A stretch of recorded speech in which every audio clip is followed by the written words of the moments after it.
장은 장이고 뇌는 뇌지. 뇌가 또 장을 지배하는 거지. 장이 어떻게 뇌에 영향을 줄 수 있어? 아닙니다. 자, 오늘은 암 환자분들이 음식을 고르는 네 가지 기준 중에서 두 번째입니다. 우리 지난번에는 혈당 스파이크를 막아야 된다, 이 말씀을 드렸죠. 오늘은 두 번째 이야기로 장 면역을 회복하랍니다. 장.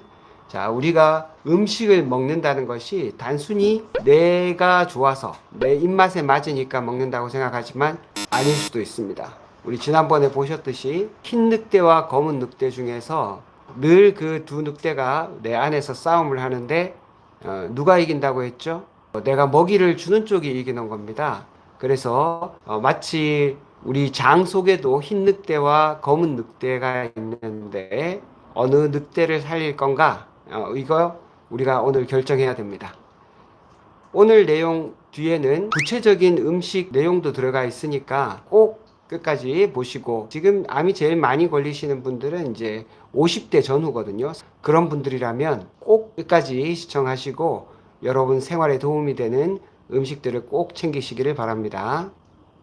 우리 지난번에 그 혈당 스파이크가 올라가는 것이 요런 검은 늑대가 좋아하는 단순당, 그 정제 탄수화물이죠. 쉽게 말하면 흰쌀밥, 설탕, 흰 밀가루, 이런 것들이 바로 이 검은 늑대가 좋아하는 거고, 산소가 풍부한 환경, 그리고 식이섬유, 이런 것들이 흰 늑대가 좋아하는 음식들이라고 했죠. 똑같은 관점으로 우리 장 속에 이렇게 검은 늑대, 이걸 다른 말로 하면 유해균이라고 할 수 있겠죠. 흰 늑대가 유익균이라고 할 수 있습니다. 이 관점에서 오늘 내용을 끝까지 들어보시면 아주 이해하시기가 쉬울 겁니다.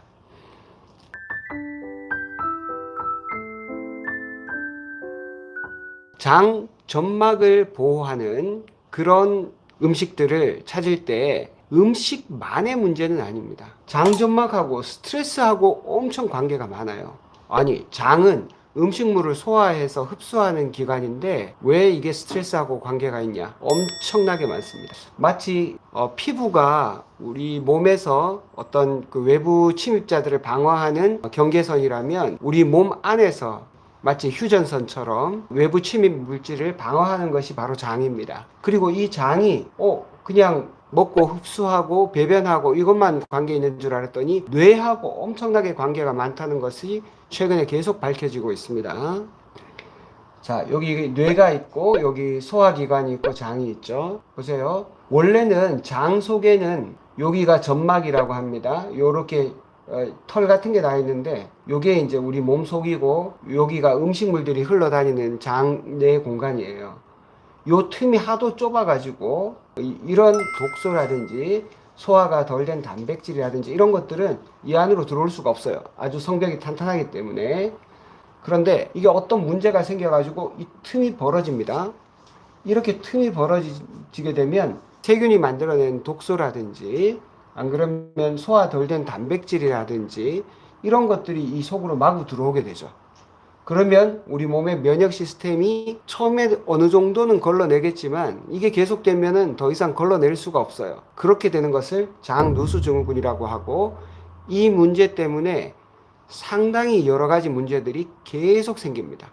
하루 이틀 생기는 게 아니라 계속 생기다 보니까 면역계가 완전히 무너지게 되는 그런 일들이 생깁니다.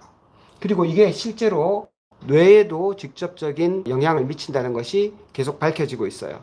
이런 거를 장-뇌 연결망이라고 합니다. 장은 장이고 뇌는 뇌지. 뇌가 또 장을 지배하는 거지. 장이 어떻게 뇌에 영향을 줄 수 있어? 아닙니다.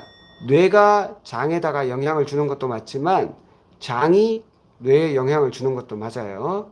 이제 장에서 많이 나오는 그 세로토닌이라는 물질이 있는데, 이 세로토닌이라는 물질은 우리가 대표적으로 행복 호르몬이라고 많이 알고 있죠. 그런데 이게 뇌에서만 만들어지는 게 아니고 장에서도 만들어진다는 거예요. 물론 장에서 만들어진 세로토닌이 직접 바로 뇌로 가진 않습니다. 여기 통과를 못 하는데, 그래도 장에서 만든 세로토닌이 뇌하고 간접적으로 연결망이 돼 있으니까 한번 들어보세요. 장에 있는 세로토닌은 장 운동을 조절합니다. 그래서 부드럽게 전체적으로 소화가 잘 부드럽게 일어나는데 도움을 주고요. 그 다음에 장에서 비정상적인 세로토닌 신호가 있다면 이런 과정을 방해한다는 겁니다. 그래서 소화가 잘 안 되고 속이 더부룩하고 뭔가 배가 자꾸 빵빵하고 딱딱해지고 이런 일들이 계속 생기기 마련인데 이게 바로 세로토닌하고 관계가 있다는 겁니다. 그래서 장 건강이 바로 뇌 건강하고 직접적으로 관련이 있다. 그래서 이게 장내 세로토닌이 뇌로 직접 가지는 않지만 세로토닌 전구체라는 게 이제 트립토판이라는 그 물질을 말하는 건데요. 이 트립토판이 뇌로 이동을 해가지고 실제로 뇌에서 다시 세로토닌을 만드는 재료로 쓰입니다. 그래서 장에서의 세로토닌이 많아지게 되면 이것들이 뇌로 가서 뇌에서 다시 세로토닌 만드는 재료로 쓰이기 때문에 이 세로토닌이 만들어내는 행복한 느낌, 만족한 느낌, 이거 굉장히 장하고 연관이 많다는 거죠. 또 멜라토닌 분비도 조절을 해서 우리가 밤에 편안하게 잠을 잘 수 있도록 도와주기도 한다는 겁니다. 그리고 스트레스 완화 효과도 있죠. 아시다시피 세로토닌이 바로 우리의 행복 호르몬이고 우울증 약들이 대부분 세로토닌을 올리는 약들입니다. 그 다음에 이 세로토닌이 식욕 조절을 하는데도 아주 결정적인 역할을 합니다. 그래서 장내 세로토닌이 잘 나오게 되면 포만감을 잘 느껴서 적절하게 먹고 더 이상 과식하지 않게 도와준다는 거예요. 근데 문제는 이런 장 점막이 파괴되면 장내에서 이런 세로토닌이 잘 안 만들어진다는 거죠. 자, 보시면 장 점막을 파괴하는 애들이 있습니다. 물론 음식도 있지만 이렇게 밤늦게 휴대폰을 보면서 잠을 제대로 못 잔다든지 스트레스가 너무 과도하다든지 이렇게 안 움직이고 느긋하게 앉아서 TV나 유튜브만 계속 시청하고 있다든지 그러면 안 되시겠죠? 그리고 대표적인 것이 아까 말씀드린 정제탄수화물. 이 계속 반복해서 나오는 얘기죠. 얘네들은 계속 반복해서 나옵니다. 그리고 장에 있는 정상적인 세균들이 사라지고 나면 이상한 세균들이 많이 자라거든요. 곰팡이라든지 현기성 세균들이라든지 이런 것들이 우리 몸에 도움이 안 되는 아까 그림으로 얘기하면 검은 늑대가 많이 자라게 되는데 그게 바로 이런 약물 때문이라는 겁니다. 과도하게 약물을 드시면 이런 문제가 생겨요. 장점막이 파괴됩니다. 항생제라든지 진통제라든지 진통제도 잠깐은 괜찮은데 뭐 몇 년 내내 진통제를 달고 사시는 분들이 있어요. 최근에 본 분 중에 한 분은 25년 동안 진통제를 드셨다는 분들도 있었습니다. 그렇게 드시면 당연히 이게 장 점막이 완전히 파괴되겠죠. 그리고 위산 억제제. 우리가 속 쓰리면 자꾸 이제 위산이 많이 나와서 그렇다라고 생각하고 자꾸 위산 억제제만을 먹는데 위산이라는 것이 이거 살균하는 효과가 있어요. 그래서 위산이 너무 떨어지게 되면 오히려 음식이 들어왔는데 그 중에서 안 좋은 그 세균이나 바이러스나 이런 것들을 이 살균을 못하기 때문에 위산 억제제가 오히려 문제를 야기하는 그런 경우도 많이 있습니다. 오히려 어떤 분들은 산을 식초 같은 걸 조금 먹어줘야 되는 분들도 꽤 많이 있어요. 자, 그래서 트립토판이라는 것이 세로토닌을 만드는 재료가 된다고 했죠. 그래서 조사해 보니까 계란 제일 많습니다. 계란이 약 100g당 250mg 정도의 트립토판이 있고 견과류 150mg, 생선도 있고 바나나도 있죠. 이런 것들을 많이 드시면 트립토판을 많이 흡수해서 이게 우리 몸에서 멜라토닌도 만들고 세로토닌도 만들어서 우리 우울증이나 이런 데도 좋지만 장 점막을 튼튼하게 하는 데도 도움이 된다는 겁니다. 그리고 장내 미생물의 균형에 대해서 잠깐 말씀드리겠습니다. 좋은 놈, 나쁜 놈, 이상한 놈. 그런데 장내에도 이 세 가지, 좋은 놈은 맞는데 유익균, 나쁜 놈은 유해균이겠죠. 그런데 보통균들이 이상하다면 이상하죠. 왜냐하면 이 보통균들이 제일 많아요, 장내에는. 근데 유익균이 많으면 유익균 쪽으로 따라가고 유해균이 많으면 유해균 쪽으로 따라가는 여기저기 아무데나 우세한 쪽으로 붙는 기회주의자가 바로 보통 일반적인 균들입니다.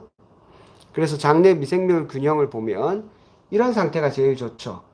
서로 평형을 이루는데 유익균이 조금 더 많으면 보세요. 보통 균들이 유해균을 따라가지 않고 보통 균들이 약간 유익균 쪽으로 쏠립니다. 그래서 얘네들이 한 15%, 유해균도 한 15%, 20% 이 정도 되는데 보통 균들이 한 6, 70% 되죠. 근데 얘네들이 유익균이 조금만 더 많아도 보통 균들이 다 유익균처럼 활동을 합니다. 그러니까 우리가 장내에 있는 균들이 보통 한 30조에서 40조 가까이 되는데 그 많은 균들을 전부 다 유익균으로 채울 수는 없어요. 이게 다 조금씩은 있을 수밖에 없지만 어느 쪽이 더 우세한가? 우리가 먹는 음식에 따라서 유익균이 우세할 수도 있고 유해균이 더 우세할 수도 있다는 것입니다. 그래서 꾸준하게 진짜 장이 굉장히 안 좋으신 분들은 한 3일에서 일주일 정도만 꾸준하게 치료하셔도 변이 좀 달라지는 것을 금방 느끼고 이 복부 팽만감이라든지 배가 딱딱하게 되고 통증이 있는 거 이런 것들도 같이 좋아지시게 됩니다.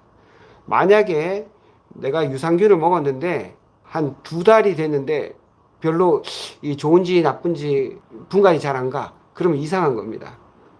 보통은 1, 2주, 늦어도 한 달 정도 되면 어느 정도 이 균이 나하고 잘 맞는지 안 맞는지 좀 겉으로 드러나게 되는데 몇 달을 먹었는데도 아무 반응이 없다면 좀 다시 생각해 보셔야 됩니다.